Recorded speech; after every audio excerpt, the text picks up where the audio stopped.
Bismillahirrahmanirrahim. Assalamualaikum warahmatullahi ta'ala wabarakatuh. Alhamdulillahi wahdah, wassalatu wassalamu ala rasulillah wa ala alihi wa sahbihi wa man tabi'ahu wa nasarahu wa man walah. La hawla wa la quwwata illa billah. Rabbi syrah li sadri wa yassir li amri wahlul uqdatan min lisani yafqahu qawli. Rabbi yassir wa la tu'assir, Rabbi tambim bil khair, wa la hawla wa la quwwata illa billahil aliyyil azim. Alhamdulillah, sentiasa kita merafakkan kesyukuran kehadrat Allah Ta'ala kerana Allah masih mengurniakan nikmat-nikmatnya kepada kita semua. Tuan-tuan, puan-puan muslimin dan muslimat, jemaah yang dikasihi lagi dirahmati Allah Ta'ala sekalian, InsyaAllah pada hari ini Isnin, kita sambung semula kuliah tafsir dan tadabbur Al-Quranul Karim. Pada kuliah yang lepas, Alhamdulillah, kita dah selesai membahaskan surah Al-Hasyr. So pada hari ini insya-Allah kita sambung surah yang berikutnya, iaitulah surah Al-Mumtahanah, surah yang ke-60 dalam Al-Quran. Sebelum kita membahaskan kandungan ayat-ayat Allah Ta'ala yang terdapat dalam surah ni, mari kita lihat sedikit sebanyak muqaddimah kepada surah Al-Mumtahanah ini terlebih dahulu. Pertama-tama, surah ini disebut sebagai surah Al-Mumtahanah, dan ada juga yang membaca Al-Mumtahinah sebagaimana disebutkan oleh Al-Imam Tahir Ibn Ashur rahimahullah, dan ada juga menyebut nama surah ini sebagai surah Al-Imtihan. Ketiga-tiga nama ini diambil daripada firman Allah Subhanahu wa taala yang terdapat pada ayat 10 yang mana Allah Taala berfirman, ya ayyuhalladzina amanu idza ja'akumul mu'minatu muhajiratin famtahinuhun. Kata Allah Ta'ala, wahai orang-orang yang beriman, jika datang kepada kamu wanita-wanita mukminah yang berhijrah, famtahinuhun, maka ujilah mereka, ujilah keimanan mereka. Maka daripada perkataan famtahinuhun ini, maka disebutlah nama surah ini Al-Mumtahanah. Ada yang membaca Al-Mumtahinah dan ada juga menyebut sebagai surah Imtihan. Mumtahanah, Mumtahinah, Imtihan, ini sama-sama berasal daripada kata famtahinuhun yang terdapat pada ayat yang ke-10 surah Al-Mumtahanah ini. Baik, selain daripada tiga nama yang tadi yang berasal daripada satu kata famtahinuhun, ada juga ulama menyebut nama surah ini sebagai surah Al-Mawaddah sebagaimana disebut di dalam Al-Itqan. Ini berasal daripada firman Allah Ta'ala pada ayat yang pertama, yang mana Allah Ta'ala ada berfirman, tusirruna ilaihim bil mawaddah. Maka diambillah daripada kata Al-Mawaddah itu menjadi salah satu nama kepada surah ini, ya. Baik, so itu beberapa nama kepada surah ini. Kemudian surah Al-Mumtahanah ini merupakan surah Madaniyah bil ittifaq. Ia adalah salah satu daripada surah Madaniyah berdasarkan kepada kesepakatan para ulama.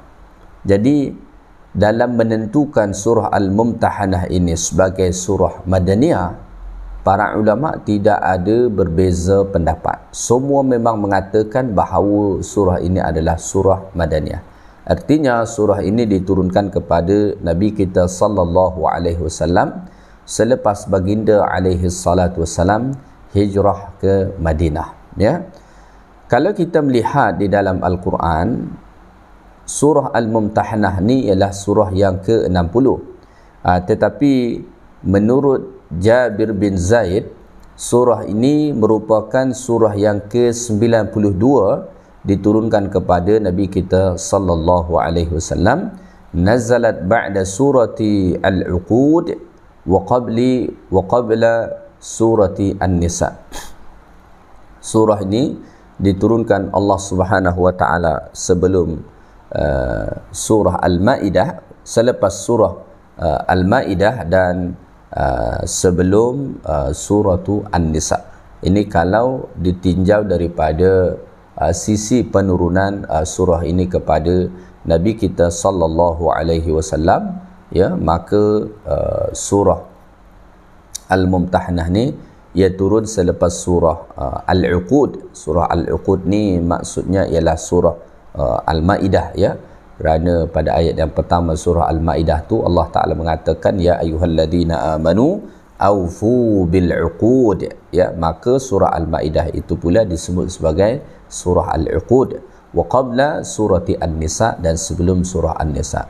So maknanya boleh kita katakan surah Al-Maidah ialah surah yang ke-91 diturunkan kepada Nabi. Kemudian surah Al-Mumtahanah ni surah yang ke-92, manakala surah An-Nisa ialah surah yang ke-93 diturunkan kepada Nabi kita Muhammad sallallahu alaihi wasallam, ya.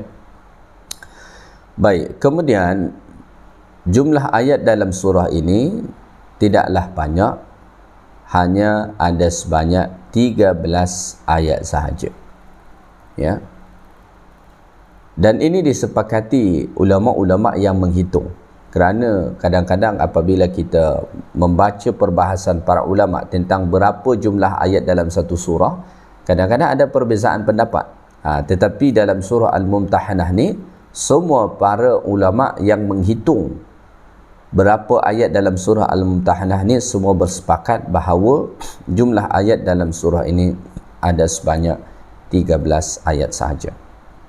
Mungkin ada orang yang bertanya, bukankah biasanya surah-surah yang pendek itu surah Makkiyah?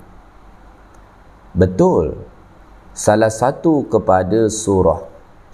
ciri kepada surah Makkiyah itu ialah pendek, ya. Tetapi pendek dekat situ kita kena tengok daripada sisi mana, ya. Ada kalanya surah itu dikatakan pendek kerana jumlah ayat dia sedikit, dan ada kalanya satu surah itu dikatakan pendek kerana ayat-ayat dia pendek-pendek. Jadi surah Al-Mumtahanah ni walaupun dia hanya 13 ayat sahaja, tetapi kalau kita perhatikan ayat-ayat dia maka cukup panjang-panjang, ya. Seperti misalnya ayat yang pertama cukup panjang, ya. Begitu juga nanti ayat-ayat yang lain. Jadi walaupun jumlah ayat dalam surah Al-Mumtahanah ni tidaklah banyak, hanya ada 13 sahaja, tetapi kalau kita lihat ayat per ayat, maka kita boleh mengatakan bahawa ayat-ayat dalam surah Al-Mumtahanah ni adalah cukup panjang-panjang, ya.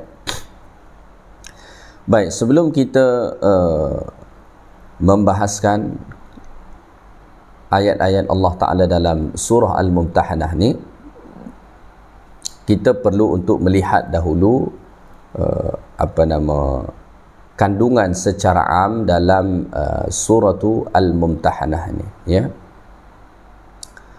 Baik, dalam surah Al-Mumtahanah ini, daripada 13 ayat yang tadi, kita dapat melihat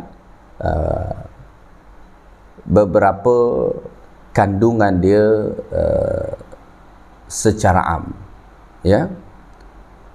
Yang pertama, pada awal itu Allah Ta'ala memperingatkan kita mimwalati a'da'illah, jangan sampai loyal dengan musuh-musuh Allah Subhanahu wa Ta'ala, ya. Jadi secara amnya disebut para ulama kita dalam surah Al-Mumtahanah ini membicarakan tentang cinta dan benci kerana Allah Subhanahu wa Ta'ala. Itulah yang dibicarakan, al-hubbu wal bughdu fillah, cinta dan benci kerana Allah. Itulah yang dibicarakan dalam surah Al-Mumtahanah ini secara amnya, ya. Baik, surah Al-Mumtahanah ini adalah antara surah yang mempunyai asbabun nuzul. Ada sebab surah ini diturunkan Allah Ta'ala, khasnya awal-awal surah ni. Diriwayatkan dalam hadis Bukhari dan juga Al-Imam Muslim rahimahullah, surah Al-Mumtahanah ni diturunkan berkaitan dengan seorang sahabat Nabi sallallahu alaihi wasallam yang bernama Hatib bin Abi Balta'ah. Ada seorang sahabat Nabi yang bernama Hatib bin Abi Balta'ah. Bagaimana kisahnya? Lamma tajahhaza Rasulullah sallallahu alaihi wasallam li fathi Makkah. Ketika mana dahulu Rasulullah sallallahu alaihi wasallam sudah mempersiapkan untuk melakukan Fathu Makkah ataupun pembukaan kota Mekah, nak membebaskan kota Mekah itu daripada kuasa orang-orang kafir Quraisy.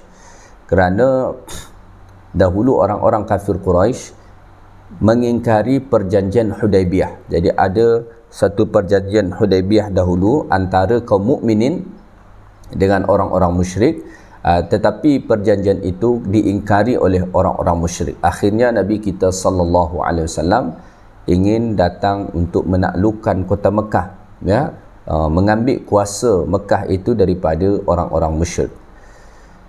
Maka apabila itu diketahui oleh Hatib bin Abi Balta'ah, kataba Hatib bin Abi Balta'ah ila ahli Makkah yukhbiruhum bidzalik. Maka dia pun menulis surat kepada penduduk Makkah memberitahu rancangan Nabi sallallahu alaihi wasallam tu. Dia bagi tahu di dalam surat itu kepada penduduk Makkah bahawa Nabi kita sallallahu alaihi wasallam hendak datang ke Makkah untuk menaklukkan kota Mekah. Wa qala lahum, dan dia menyebutkan dalam surat yang dia tulis tu kepada penduduk Makkah, inna Rasulullah sallallahu alaihi wasallam yuridu ay yaghzuwakum fakhudhu hidrakum.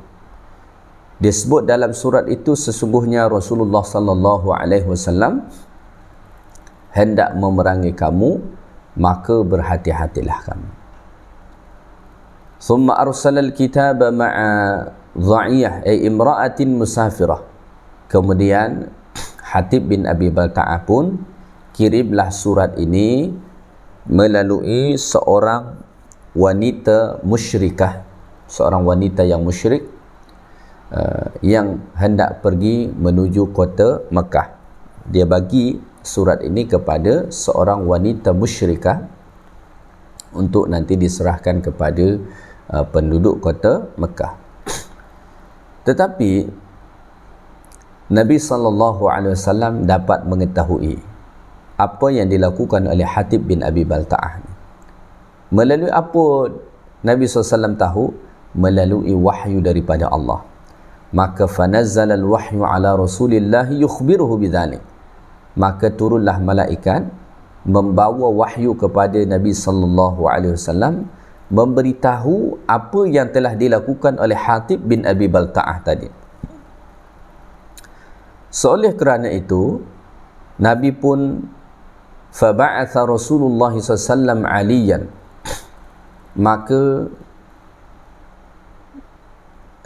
Nabi SAW pun mengutus Ali,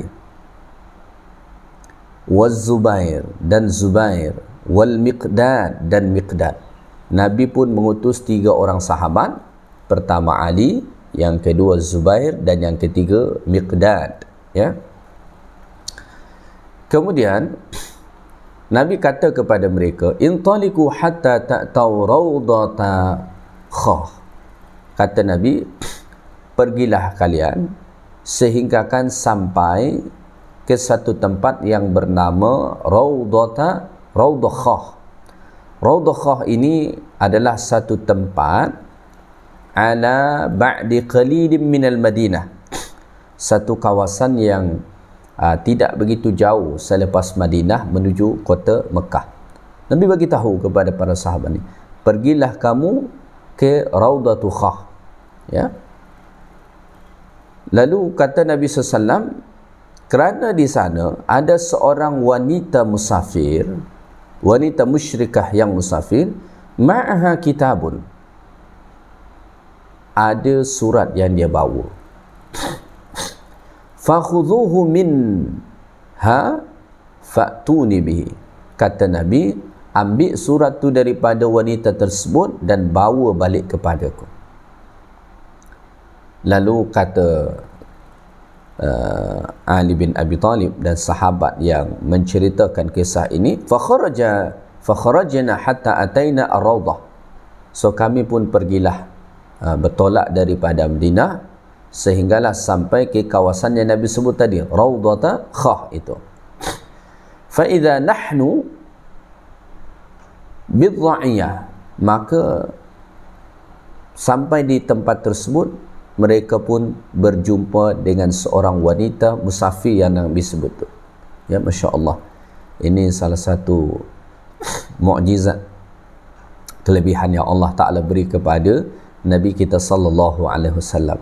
Nabi tidaklah pergi berjalan ke Rawdatul Khah itu. Ya.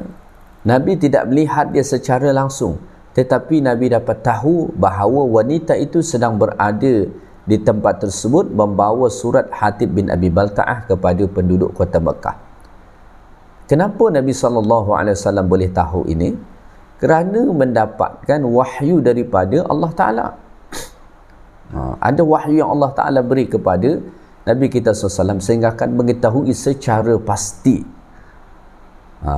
So daripada sini kita dapat belajar bahawa apa sahaja yang Allah Ta'ala khabarkan kepada Nabi kita sallallahu alaihi wasallam tu, itu adalah satu perkara yang pasti. Tidak ada sebarang keraguan padanya. Ya. Maka apabila sampai Ali bin Abi Talib, Zubair dan Miqdad ke tempat Rawdatul Khah itu, maka mereka berjumpa dengan seorang wanita musafir yang Nabi sebut itu. Maka faqulna laha, kami pun berkata kepada wanita tersebut, kata sahabat-sahabat yang tiga tadi, ukhruji al-kitab, kata mereka, keluarkan surat tu. Terus cakap begitu, ukhruji al-kitab, keluarkan surat tu, bawa sini surat tu. Maka wanita tersebut berkata, ma ma'i min kitabin, saya tak adalah bawa surat, tak ada tulisan saya bawa, dia kata. Dia nak berdusta lah. Sahabat ni dah percaya kerana Nabi SAW dah beritahu. Begitulah sahabat-sahabat pada masa dahulu. Kalau Nabi dah bagi tahu, memang mereka percaya 100%, dan memang itu sentiasa betul.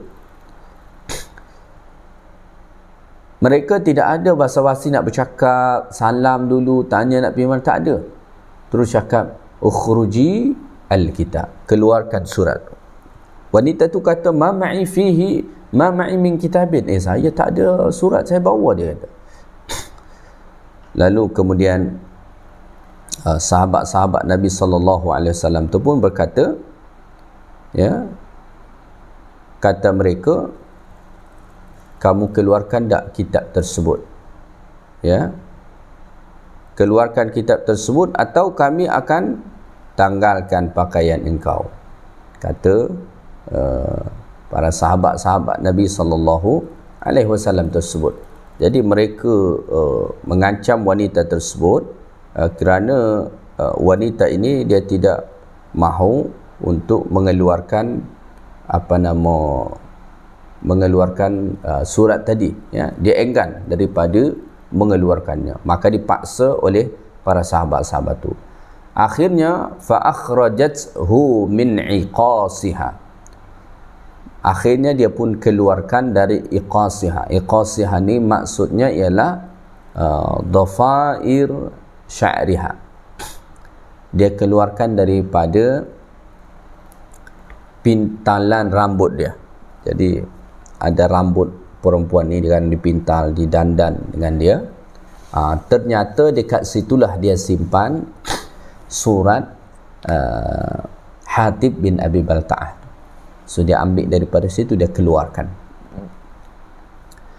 kerana dia dah takut dengan para sahabat ni, dan para sahabat ni terus minta surat tersebut kepada dia, menunjukkan bahawa mereka ni benar-benar dah tahu bahawa wanita ini membawa surat tersebut. Akhirnya fa'ataina bihin Nabi sallallahu alaihi wasallam, maka surat ni pun dibawa oleh sahabat-sahabat tadilah kepada Nabi, iaitu Ali, Zubair dan Miqdad. Mereka bawalah surat ini kepada Nabi kita sallallahu alaihi wasallam. Lalu apabila Nabi membuka, fa idza fihi min Hatib bin Abi Balta'ah ila unas minal musyrikin bi Makkah. Apabila Nabi membuka surat tersebut, Nabi baca, ternyata surat ini dari sahabat Hatib bin Abi Balta'ah kepada orang-orang musyrik Makkah, yukhbiruhum bi ba'di amri Rasulillah, yang mana dalam surat itu dia memberitahu sebahagian rahsia Nabi sallallahu alaihi wasallam yang hendak datang ke kota Mekah untuk membuka, untuk menaklukkan kota Mekah. Lalu Nabi sallallahu alaihi wasallam pun panggil Hatib bin Abi Balta'ah, dan Nabi berkata, "Mahadha ya Hatib." Apa ini wahai Hatib? Apa yang kau tulis ni? Lalu Hatib pun berkata, "Ya Rasulullah, la ta'jal alayya." Wahai Rasulullah, tolong jangan tergesa-gesa menghukum aku. Lalu dia pun menjelaskanlah alasan dia, bahawa dia kata dia termasuk orang-orang yang hijrah daripada Makkah ke Madinah. Hatib bin Abi Balta'ah ni dia bukan orang Madinah. Dia dahulu antara orang yang ikut hijrah daripada Makkah ke Madinah. Lalu dia kata mereka yang hijrah itu termasuklah dia lahum qurabatun, mereka masih ada kaum kerabat lagi dekat kota Mekah, ya. Jadi dia kata surat tu dia hantar bukanlah kerana aku kafir, wa ma fa'altu dzalika kufrun wartidadan an dini. Aku hantar surat itu wahai Rasulullah bukan kerana aku dah kafir, bukan kerana aku dah murtad daripada agama aku, bukan. Tetapi itu aku hantar hanya kerana ingin melindungi ahli keluarga yang masih ada dekat kota Mekah. Dia kata, dia bimbang kalau Nabi datang membawa tentera ke kota Mekah, maka nanti ahli keluarga dia yang ada di sana akan binasa. Padahal ahli keluarga Hatib bin Abi Balta'ah yang ada dekat sana masih musyrik, ya. Mereka menentang Rasulullah sallallahu alaihi wasallam, ya. Maka mendengar alasan Hatib bin Abi Balta'ah, sahabat Nabi sallallahu alaihi wasallam Umar bin Khattab radhiyallahu taala anhu pun marah, ya. Dia kata da'ani ya Rasulullah atribu unuqa hadal munafiq. Dia kata, wahai Rasulullah, tolong biarkan aku untuk memenggal leher orang munafik ini. Jadi Umar bin Khattab radhiyallahu taala anhu marah sangat melihat apa yang dilakukan oleh Hatib bin Abi Balta'ah, sehingga kan dia sampai berkata kepada Rasulullah sallallahu alaihi wasallam, dia kata, ya Rasulullah, biarkanlah aku untuk penggal, ya, untuk tebas leher munafik ini. Umar bin Khattab radhiyallahu taala anhu mengatakan bahawa Hatib bin Abi Balta'ah ni adalah munafik. Kenapa begitu? Kerana dahulu dekat Madinah memang orang-orang munafik melakukan perkara yang sama, sentiasa menyampaikan rahsia-rahsia Nabi sallallahu alaihi wasallam kepada orang-orang kafir. Ni Hatib bin Abi Balta'ah, dia menyampaikan rahsia Nabi sallallahu alaihi wasallam kepada orang-orang musyrik Makkah. Maka mendengar apa yang diucapkan oleh Umar bin Khattab, kata Nabi, faqala alaihi salatu wassalam, kata Nabi, innahu syahida badran. Hatib bin Abi Balta'ah ni, kata Nabi, dia ikut perang Badar. Ya. Jadi Nabi tidak membolehkan Umar bin Khattab radhiyallahu taala anhu menebas dengan pedang leher Hatib bin Abi Balta'ah. Kenapa? Kerana Hatib bin Abi Balta'ah ni salah seorang sahabat Nabi yang ikut perang Badar. Sahabat-sahabat yang ikut perang Badar ni, mereka mempunyai keutamaan.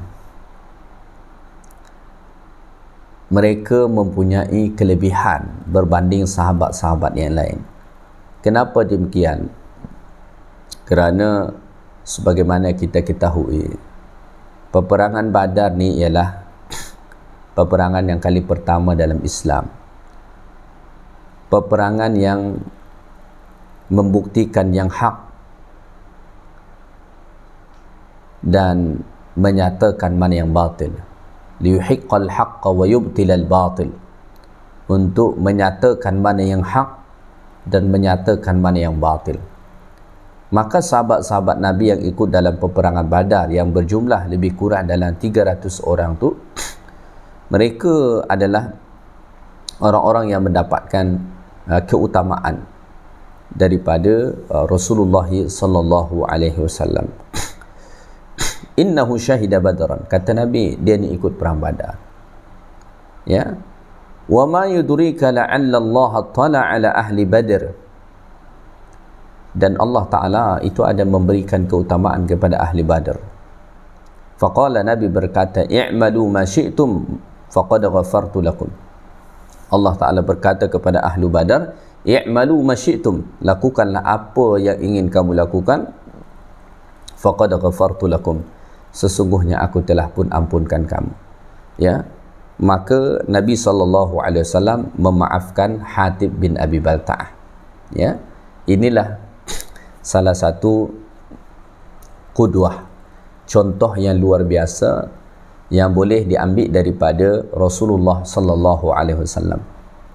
Walaupun Hatib bin Abi Balta'ah telah membongkar rahsia Nabi SAW, menuliskan dalam satu surat, kemudian hendak dihantar ke Mekah, walaupun belum sampai ke kota Mekah, Nabi SAW masih memberi maaf kepada Hatib bin Abi Balta'ah. Inilah salah satu akhlak yang sangat luar biasa daripada Nabi kita SAW, begitu mudah memberi maaf, ya, terutama kepada sahabat-sahabat Nabi kita SAW. Di sisi lain, kisah ini tadi menggambarkan betapa sahabat-sahabat Nabi SAW yang ikut dalam peperangan Badar itu mempunyai keutamaan yang sangat luar biasa, mempunyai kedudukan yang sangat tinggi di sisi Allah Subhanahu wa taala, sehingga kan walaupun mereka ada melakukan kesilapan seperti Hatib bin Abi Balta'ah tadi, Allah Ta'ala masih ampunkan mereka, Allah Ta'ala masih maafkan mereka. Begitu juga dengan Rasulullah SAW. Kenapa demikian? Kerana jasa mereka kepada Islam jauh lebih besar berbanding kesilapan mereka. Ya. Jasa mereka terhadap Islam jauh lebih besar berbanding kesilapan mereka. Kesilapan mereka ada, seperti apa yang dilakukan oleh Hatib bin Abi Balta'ah. Dia ada kesilapan. Dia memberitahu rahsia Rasulullah SAW. Dia hendak melindungi orang-orang musyrik yang ada dekat kota Mekah. Itu kesilapan. Tetapi jasa besar Hatib bin Abi Balta'ah yang ikut berjuang di medan Badar itu mengalahkan segala-galanya. Itulah Islam. Islam tidak menafikan kebaikan-kebaikan yang telah dilakukan orang, ya, walaupun dia ada melakukan kesalahan. Antara akhlak yang buruk itu ialah kita menafikan semua kebaikan orang dan kita menganggap dia manusia yang sangat buruk hanya kerana ada satu dua kesilapan dia. Maka kita patut bersifat adil dalam menilai orang. Jangan kerana satu kesalahan, dua kesalahan, tiga kesalahan, kita menafikan 10-100 kebaikannya. Kita kena bersifat adil. Itulah yang diajarkan Al-Quran. Itulah yang diajar oleh Nabi kita sallallahu alaihi wasallam. Maka Allah dan Rasul memberi maaf kepada Hatib bin Abi Balta'ah kerana beliau mempunyai jasa besar terhadap Islam, iaitulah ikut berjuang di medan Badar, sanggup mempertaruhkan nyawa, harta benda dan segala sesuatu apa yang dia miliki demi agama Allah Ta'ala. Itulah juga alasan kenapa kita ni tidak boleh memaki hamun para sahabat Nabi sallallahu alaihi wasallam. Walaupun para sahabat tu mereka bukan orang-orang yang maksum. Mereka bukan manusia yang bersih daripada dosa. Pasti ada kesilapan sebagai manusia, pasti ada. Tetapi jasa besar mereka terhadap Islam ini jauh lebih besar berbanding kesilapan yang mereka buat. Maka kita kena menimbang, ya, adakah kita hendak menilai orang jahat, buruk hanya kerana ada satu kesalahan yang dia buat sedangkan kebaikan dia banyak? Ya, Islam tu bersifat adil. Islam bersifat adil. Maka Islam tu menimbang, ini kesilapan, ini kebaikan, mana lebih besar? Kalau kebaikan ini lebih besar, kemudian kesilapan kecil saja,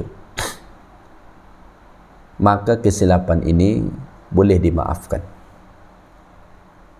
Atau kesilapan ini tidak dijadikan alasan untuk menafikan semua kebaikan yang dilakukan. Ini bukan berarti bahawa dibolehkan untuk melakukan kesalahan, tidak. Kesalahan tetap satu kesalahan, tetapi diberi maaf, diberi ampunan kepadanya kerana jasanya begitu besar terhadap Islam. Hatib bin Abi Balta'ah diampunkan Allah, dimaafkan oleh Nabi kita sallallahu alaihi wasallam, tetapi perbuatan itu tetap adalah perbuatan yang salah. Bukan berarti dibenarkan apa yang dilakukan oleh Hatib bin Abi Balta'ah. Sebab itulah Allah Ta'ala menurunkan ayat yang pertama. Kata Allah Ta'ala, ya ayyuhalladzina amanu لا تتخذوا عدوي وعدوكم أولياء تلقون إليهم بالمودة وقد كفروا بما جاءكم من الحق يخرجون الرسول وإياكم أن تؤمنوا بالله ربكم إن كنتم خرجتم جهادا في سبيلي وابتغاء مرضاتي تسرون إليهم بالمودة وأنا أعلم بما أخفيتم وما أعلنتم ومن يفعله منكم فقد ضل سواء السبيل. Panjang ayat yang pertama ini. Ya, intinya pada ayat yang pertama ini Allah Ta'ala melarang orang-orang yang beriman seperti Hatib bin Abi Balta'ah daripada menjadikan musuh Allah dan musuh-musuh orang Islam sebagai aulia, sebagai teman rapat, ya, sebagai ikutan, sebagai penolong. Tak boleh. Maka Hatib bin Abi Balta'ah diampunkan Nabi, diampunkan oleh Allah Ta'ala, betul, tetapi itu tetap dipandang sebagai satu kesalahan. Cuma kesalahan ini tidak semestinya menjatuhkan Hatib bin Abi Balta'ah atau dipandang dia sebagai seorang yang jahat. Kenapa? Kerana ada jasa besar dia terhadap agama Islam ini. So sepatutnya kita juga mempunyai sikap yang demikian dalam memandang orang yang melakukan kesalahan dan kesilapan. Ya, jangan sampai seperti orang-orang mengatakan setitik racun dia merosak air satu belanga, ya. Maksudnya jangan sampai hanya kerana ada satu kesalahan manusia lalu kita mengingkari semua kebaikan-kebaikan yang pernah dia buat. Penilaian semacam itu adalah tidak tepat, ya. Baik, saya ingat itu saja kuliah kita pada hari ini. So, baru muqaddimah surah Al-Mumtahanah saja. InsyaAllah pada minggu hadapan kita akan bahas ayat yang pertama dalam surah ini. Mudah-mudahan apa yang kita bahaskan pada hari ini bermanfaat bagi kita, dapat kita ambil pengajaran daripada kisah Hatib bin Abi Balta'ah yang saya bacakan sebentar tadi, supaya kita ambil pengajaran dan qudwah dalam hidup kita insya-Allah. Yang baik daripada Allah Subhanahu wa taala, segala yang kurang daripada saya. Subhanakallahumma bihamdik, asyhadu an la ilaha illa anta, astaghfiruka wa atubu ilaik. Assalamualaikum warahmatullahi taala wabarakatuh.